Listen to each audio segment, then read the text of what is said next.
Shear line umiiral pa rin sa northeastern Luzon, kaya mga patuloy na pag-ulan ay mas iiral pa rin sa silangang bahagi ng Luzon hanggang dyan sa bahagi ng Quezon Province. Pero nalalabi ng bansa mula sa Southern Luzon hanggang Mindanao, magiging medyo fair weather ang dating ng panahon. Mga isolated rain showers, iiral pa rin sa ibang bahagi ng silangan ng Southern Luzon at Eastern Visayas.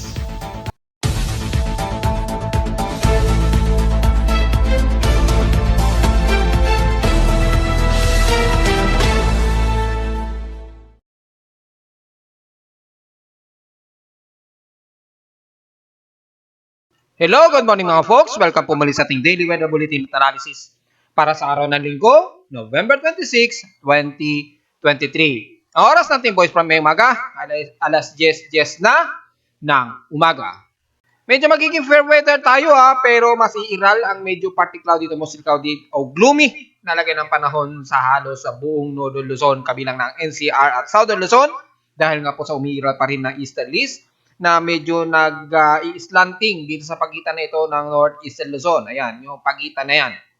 Yung pagitan na yan ay magdudulot po ng mga kaulapan, lalo na sa bandang hilagang silangan ng Luzon at ilang bahagi ng Southern Luzon. Although sa parte ng Southern Luzon, all the way pababa ng Mindanao, ay although fair weather na, sa mangilan-ngilan lamang ang pagiging gloomy nito. Pero yung mga ilang isolated rain showers ay mananatili. Sa ating lightning detection system, typically, nagkakaroon ng mga pagkulog at pagkidlat yan sa may bandang seaboards ng Isabela at Cagayan Valley. Pero mas priority ang iiral na amihan, lalo na sa buong Northern Luzon, kabilang na ang bandang Central Luzon hanggang Metro Manila na po at nararamdaman na natin yan. At makikita natin maya-maya lamang sa ating current conditions. So far, overcasting gloomy kami dito sa Caloocan City at haze dahil nga po umiiral na malakas ang amihan at partly cloudy dito sa amin sa Caloocan. At kita naman sa ating live CCTV snapshots, almost very gloomy po ang himpapawid at paligid namin dito sa Caloocan, so expected sa buong Metro Manila. Sa lowest temperature na naitala ng aking weather station, kaninang 12 a.m. ay nakapagtala kami ng pinakamababa na 25.2 degrees Celsius. Pero kagabi ay nakapagtala kami ng pinakamababa na 23.8 degrees Celsius. Kahapon po ito, kagabi, ng mga bandang 7:24 p.m. So, ito yung pinakamalamig o pinakamalamig na temperaturang naitala namin sa Caloocan sa buong taon so far. At ngayong November ay kahapon ito kagabi ng 7:24 p.m.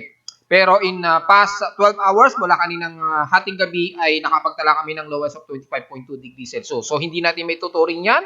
May tuturing natin dito yung kagabi dahil ito ang pinakamababa na nasa 23.8 degrees Celsius na lowest at pinakamalamig na po ito sa amin sa Caloocan City. Kahapon nakapagtala kami ng highest temperature na umabot ng 30.5 degrees Celsius. Kahapon ito ng mga alas 10:06 na ng umaga. Since medyo hindi masyadong maalisangan ang ganyang temperatura, so ibig sabihin lamang ay mababa ang ating heat index na nasa 35.5 degrees Celsius lamang. Kung pagtatabi natin sa heat index nationwide mula kay Pag-asa, hopefully updated sila ngayon, ay nangunguna naman sa may pinakamataas ang Coron, Palawan na umabot sa 44 degrees Celsius ang highest temperature at pangalawa ang Rojas City sa Capiz na may 43 degrees Celsius na temperatura and the rest ay Palawan at Zamboanga del Sur na nasa 42 degrees Celsius ang kanilang heat index. So sa ating PH extremes in past 24 hours, nangunguna pa rin ang Zamboanga Peninsula na nasa 34.4 degrees Celsius na maalinsangan. Sa Baguio City naman ay nasa 16.4 degrees Celsius naman ang pinakamalamig na temperatura sa kanila sa Baguio City so far. At ang Alabat naman pagdating sa pag-ulan o total rainfall ay umabot ng halos sa violent rain showers, total na 100 mm ang kanilang total rainfall. So sa amin dito sa Caloocan kahapon, nakapagtala kami ng light rain showers lamang at least na umabot ng 5.1 mm ang total rainfall sa amin sa Caloocan. So nanatiling way below normal ang total rainfall dito sa amin sa Caloocan. So expected sa iba't ibang bahagi ng Metro Manila ngayong buwan. At may active space weather status tayo na geomagnetic field. So probably mga KP4 o KP3 index ito. Sa mga nagtatanong kung ano na magiging apekto yan. Expected na aabot ng G1 geomagnetic storm yan ngayong umaga ha. According sa ating forecast ng KP index monitoring. Mula ito mismo kay US Department of Commerce, NOAA, o para sa kanilang Space Weather Prediction Center na naka-data feed sa aking webpage. So expected aabot ng KP5 o G1 geomagnetic storm. Makikita natin sa SOE-IT na maliwanag pa rin ang portion nito o region sa may araw. Kung sisilipin natin, cluster ito ng malalaking mga sunspots, coordinates of 3502, 3492, 3495, at 3490. Ito yung cluster na medyo aktibo since nandito yan nung isang araw. Ngayon, nandito na. So, ito yung nakadirekta sa Earth. So, hopefully, hindi yan magsunod-sunod ng bursting dahil so far, yung ating LASCO Solar Corona Monitoring ay hindi naman masyado pang malakas ang pag-release ng CME. At kung sisilipin naman natin yung statusing nito in real time, makikita natin since kahapon ay hindi masyadong aggressive ang pag-emit ng CME. However, yung ilang coronal mass ejection, ayan sa may 10 o'clock, 11 o'clock position ng SOHO o LASCO ay merong at least moderate. Ito yung maaring magpa-geomagnetic field o yung tatama sa ating geomagnetic field na magkakaroon ng pagtaas ng ating geomagnetic recordings. So ngayong umaga, expected medyo tataas po yan na up to KP5 index o G1 geomagnetic storm. Maapektuhang lugar, expected na po yan sa bahagi ng Asia na naman. Ayan according sa ating ionospheric, total electron content, apektado na naman ang Mid-Pacific, damay na naman ang Southeast Asia. Pero mga minor to moderate naman ito so far. Hindi pa rin natin na maalis ang mga interruptions ng ating radio telecommunications dahil mataas ang derived TEC. Ayan kung TEC, yung total electron content, medyo mataas sa bahagi ng Pilipinas at bandang Mid-Pacific. So, biwari na lamang kung magkaroon ng slightly interruption sa ating radio telecommunication systems. Mababa naman so far yung solar flare. So, wala tayong masyadong degraded frequency. At least mga between 5 megahertz lamang ito. At sa ating solar wind expected na forecast ay so far nagde-degrading naman ito. Pero yung radial velocity pa rin na natiling nasa around 300 kilometers per second yung bilis ng solar wind nito. Kahit na although hindi na malala at manipis lamang ito, na at least mga around 200 to 300 kilometers a second lamang yung tatama sa Earth o yung bilis nito. Or yung kanyang solar wind of 529.2 ang pinaka-highest peak niya in kilometer per second. So napakabilis nito. So expected na mga within 8 minutes nag-arrive ito sa Earth kung hindi ako nagkakamali o correct me if I'm wrong. Sa ating outside humidity, medyo mataas po tayo at 77%. Bumababa ito ng 4% since last hour. Pero kaninang madaling araw napakataas po ng ating outside humidity na umabot ng 90%.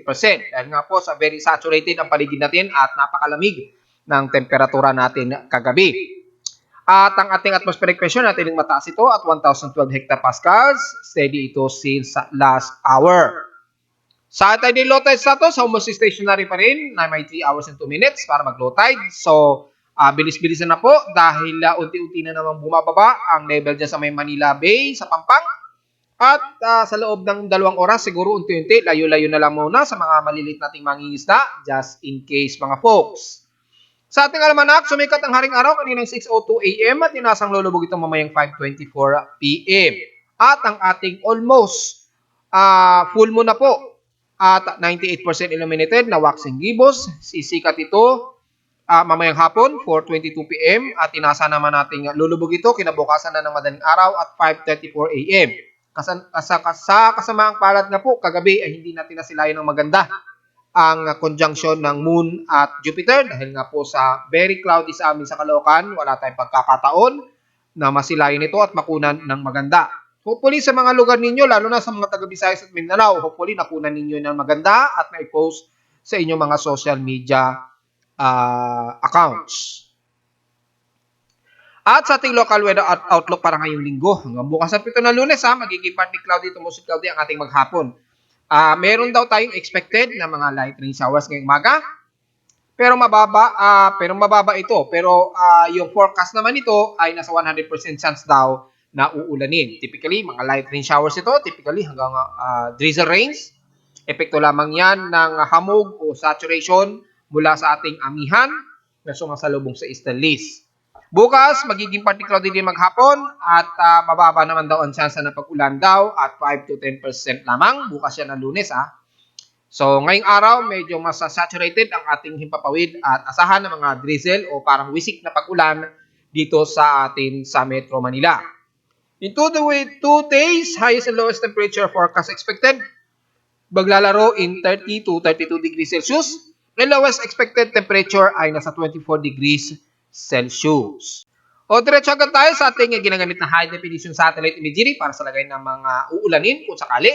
Pero mula din sa may extreme low Luzon, ayan nga po, yung umiiral natin na shear line, ayan, yung mga pagitan na yan sa may bandang Eastern Luzon pa rin, pagitan ng bandang Quezon Province, Polillo Island area. Nakaslanting siya masyado. So, yung malamig na hangin dito mula sa ating amihan na sumasalubong naman sa easterlies, dito sa may silangang Pasipiko ay mananatili. Malawak po ang easterlies line. Maabot yan ng Eastern Visayas at Eastern Mindanao area. Makikita ninyo ay nahalos sa kakaunti lamang ang kaulapan. May mga ilang sa first draft dito sa may bandang silangan ng Luzon pero malayo-layo naman ito. Mangunguna pa rin ang mainit na temperatura ng dala ng hangin nito na sasalubong sa ating amihan dito sa may bandang northern part ng Luzon. So, yung malamig na ito yung nararamdaman natin lalo na sa gabi at madaling araw na nagpapakabot sa Metro Manila. Lalo na sa bahagi na ito ng Central Luzon at bandang Ilocos Norte, Ilocos Sur, bahagi ng Benguet, yung matataas na altitude na bundok, kasama ang Baguio City ay mas makakaramdam sila ng mas malinsangan hanggang sa susunod pa rin ng mga araw yan. Damay na rin ang bahagi ng Central Luzon at bandang Zambales area at dyan sa Bulacan, pababa nga po ng Metro Manila. So expected po na mga mauulap na bahagi, yung shadowing na magkakaroon ng mga kaulapan dyan sa bahagi ng Cagayan Valley, Apari, Cordillera Administrative Region, ilang bahagi ng Isabela, Kasiguran Aurora, pababa na yan ng Baler. Magiging partly cloudy ang masiiran, so expected pa rin mga inaasahang mga isolated rain showers, effectively, lalo na sa pagitan nito ng Eastern Luzon hanggang dyan sa may bandang Camarines Norte, ilang parte ng Bicol Region at bandang Iriga area. Pero typically, hindi na ito singlala ng nakarang araw, lalo na sa bahagi ng Bicol Region. So, magkaroon man ng isolated rain showers, mga panandalian lamang ito typically, at ilang mga light to moderate showers, lalo na sa hapon o sa gabi, mga folks. So, magdala na lamang ng mga pananggalang kapag mga lalabas ngayong araw ng linggo. At wala Central Luzon, kasama na ang bahagi ng NCR at Calabarzon, magiging partly cloudy to mostly cloudy especially dyan sa bahagi ng Batangas Laguna area, papasok ng bandang Atimunan Quezon, magiging partly to mostly cloudy at di inaasahang mga isolated rain showers din. Yan, kita-kita naman sa ating satellite imagery, yung mga kaulapan na yan, dulot ng salubungan pa rin na nagbubuo ng shear line. At kung titingnan natin kung may heavy rain potential, halos wala po. Ang buong bansa, halos wala tayong mararanasang heavy rain potential. So typically, mga light rain showers ang madalas dito. Magkaroon na ng ilang moderate rain showers sa ibang bandang probinsya ng Bicol Region at Southern Luzon, hindi naman dan ito nagtatagal at panandalian lamang. Buong Mimaropa, magiging fair weather din tayo, except lamang sa may bandang Matarasa at Balabac, magiging mostly cloudy, mga ilang biglaan lamang na moderate rain showers at some heavy rain showers na panandalian lang din, na hindi naman lumaabot ng isang oras approximately. At dyan sa bahagi ng Puerto Princesa hanggang Coron, magiging maaraw at maliwalas ang hipapawri natin dyan. So, iwas na lamang sa mabilad sa tinding sikat ng araw. Although, malamig naman ang mararamdaman ninyo dulot ng ating northeast monsoon, kabilang na ang bandang Mindoro area. Pero mula bandang Southern Luzon, buong bahagi ng Masbate at na bandang Panay Island, Romblon at buong bahagi ng west portion ng Visayas, central at eastern Visayas. Magiging fair weather din at mas mangunguna po ang humid at maalisang ang panahon. Kaya huwag masyadong magbilat na lamang magdala ng pananggalang sa tindi sikat ng araw ngayong maghapon dahil wala tayong aasahang maulap na hipapawirin hanggang sa buong bahagi ng Mindanao. Expected, tataas na naman ang temperatura dyan. Expected na mas tataas na lalagpas ng 35 degrees Celsius ang temperatura, lalo na ng mga taga Zamboanga Peninsula all the way hanggang Zamboanga City, all the way bahagi ng BARMM region at Sorsogon area, Bukidnon area, Northern Mindanao, Davao region, maging ng northeastern ng Mindanao sa may Surigao area o Surigao del Norte. Kabilang na ang Surigao del Sur, magiging partly cloudy lamang ang iiral, lalo na sa may silangang bahagi ng Mindanao, especially dyan sa may bandang hinatuan pababa ng Katiil at ilang parte ng Campos de la Valley. Magkaroon man ng mga pag-ulan, typically mga ilang light to moderate showers at isolated showers lamang ang iiral. So halos buong bansa, magiging fair weather po tayo at magiging malamig ang simoy ng hangin lalo na sa bahagi na po ito ng Northern Luzon, pababa ng Central Luzon kasama na ang bahagi ng Metro Manila.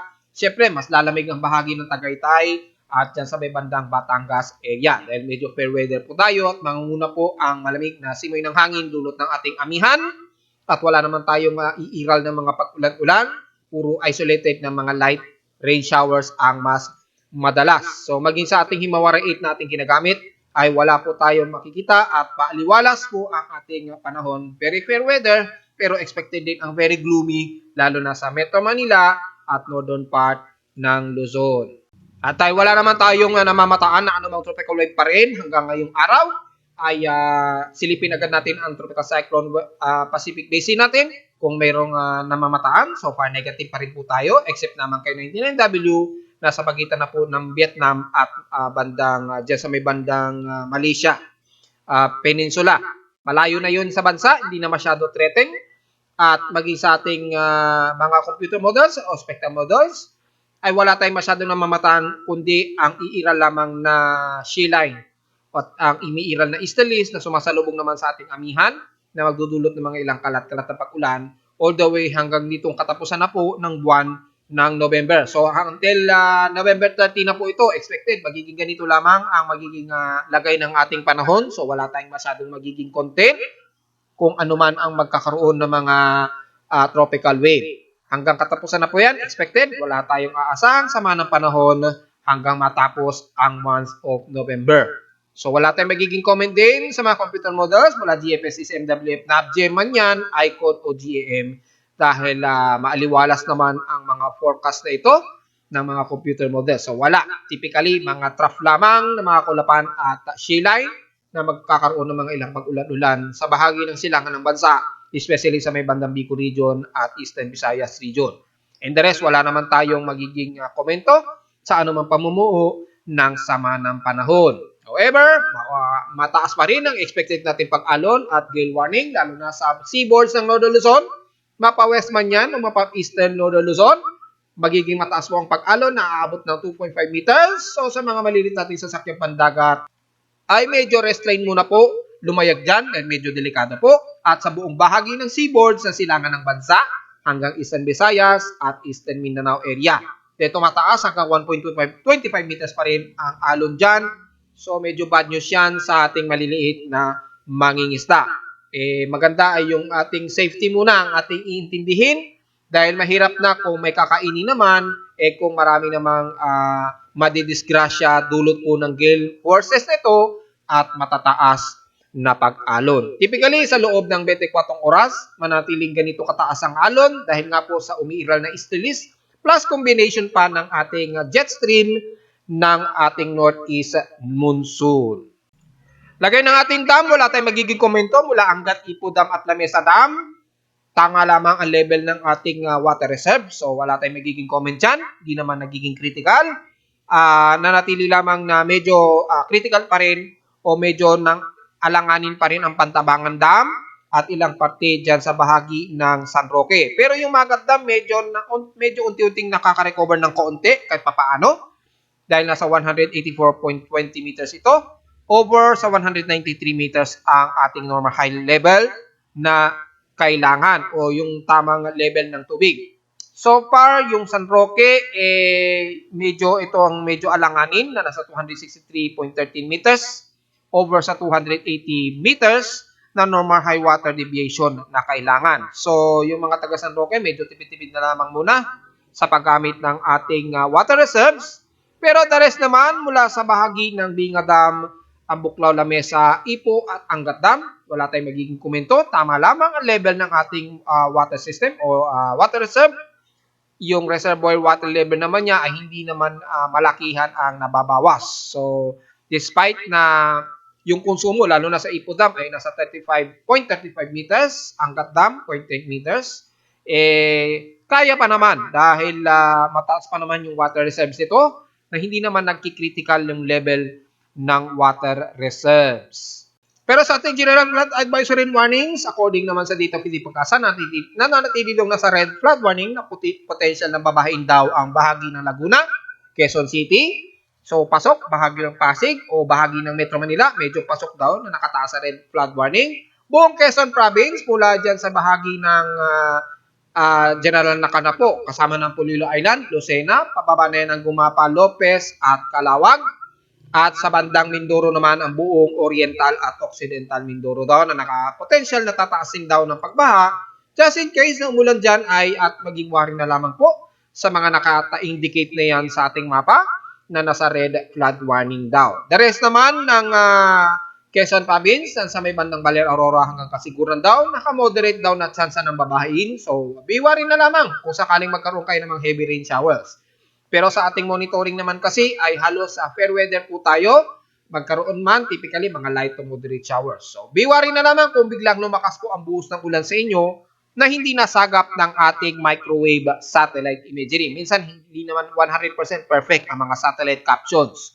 Minsan may mga parte ng sulok-sulok ng ating bansa hindi agad-agad nakakapture ng satellite microwave imagery. So, hindi agad lumalabas yun sa mapa. Pero in actual, malakas pala ang pagbuhos ng pag-ulan sa mga naka-indicate na yan sa mapa. So, just in case mga folks, na ulanin kayo ng heavy rain showers na hindi na reciprocate ng ating monitoring, biwari na lamang sa analysis ng data feed natin ng mga potential na babain sa naka-indicate nito sa Luzon, maging ng Mindoro region at Quezon Province. Sa Bicol region naman, halos mababa naman ang tsansa, yung region ng buong Bicol region. So, hindi tayo masyado magwawari except lamang sa nabanggit ko sa may Quezon Province, NCR, Mindoro at dyan sa may bandang Kasiguran at Baler, Aurora. At narito naman ating 3-day 20 weather forecast para sa araw ng Linggo, November 26, 2023.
hanggang dito na lang po ating daily weather bulletin at analysis para sa araw ng linggo, November 26, 2023. Huwag po kalilimutan na mag-like, share, and subscribe po. Pag-suyo na lamang, paki-subscribe po sa ating YouTube channel at sa ating Facebook page. At pa-visit lamang sa aking website at www.pimoweather.com para sa mga gusto nyo malaman na hindi natin na-discuss ngayong umaga.